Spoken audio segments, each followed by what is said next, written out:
திருநெல்வேலியில் நெல்லை சந்திப்பு, கொக்கரகுளம், வண்ணார்பேட்டை, பாளையங்கோட்டை, மேலப்பாளையம், தச்சநல்லூர் உள்ளிட்ட இடங்களில் பலத்த மழை பெய்தது.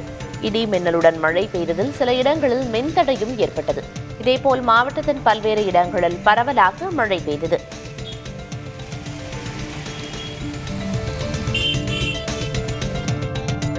விருதுநகர் மாவட்டம் ஸ்ரீவில்லிபுத்தூரில் வெயிலின் தாக்கம் காணப்பட்ட நிலையில் திடீரென காற்றுடன் மழை பெய்தது. இதேபோல் வத்திராயிருப்பு, கூமாப்பட்டி, காஞ்சாபுரம், தம்பிப்பட்டி, கோட்டையூர், நெடுங்குளம் உள்ளிட்ட பகுதிகளிலும் பரவலாக மழை பெய்ததில் வெப்பம் தணிந்து குளிர்ச்சியான சூழல் நிலவியது.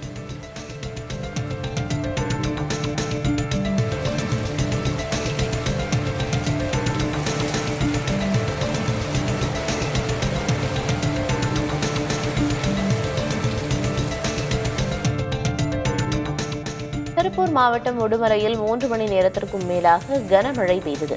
பகலில் வெயில் சுட்டெரித்த நிலையில் மாலையில் கனமழை கொட்டியது. இதனால் தாழ்வான பகுதிகளில் மழை நீர் தேங்கியது. மேலும் பிரதான சாலைகளான உடுமலை, பொள்ளாச்சி சாலை, கச்சேரி வீதி, தளிரோடு உள்ளிட்ட இடங்களில் மழை நீர் தேங்கியது. இதனால் வாகன ஓட்டிகள் சிரமமடைந்தனர்.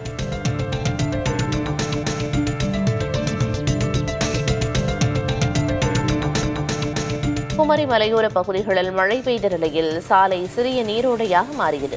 கோதையார், குற்றியார் உட்பட மலையோர பகுதிகளில் கனமழை பெய்தது. பழுதடைந்த நிலையில் உள்ள குற்றியார் சாலையில் மழைநீர் பெருக்கெடுத்ததில் சாலை சிறிய நீரோடைகளாக மாறியது. இதுபோல் இங்குள்ள சிறு சிறு அருவிகளில் தண்ணீர் வரத்தும் அதிகரித்துள்ளது. மலையோர பகுதிகளில் பெய்யும் மழையால் பேச்சிப்பாறை அணைக்கு நீர்வரத்து அதிகரித்துள்ளது.